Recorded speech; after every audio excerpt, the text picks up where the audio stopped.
Alright guys, everything in here got bent yesterday, but I want us to check the Bible that was in the small Milimbe basket, and it's here, so you guys just watch. I'll just remove through the piles, ashes.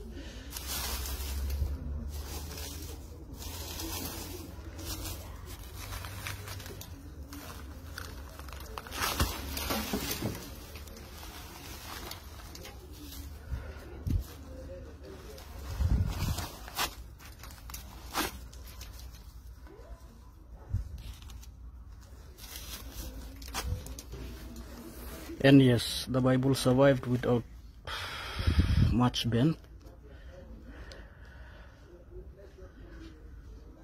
Wow.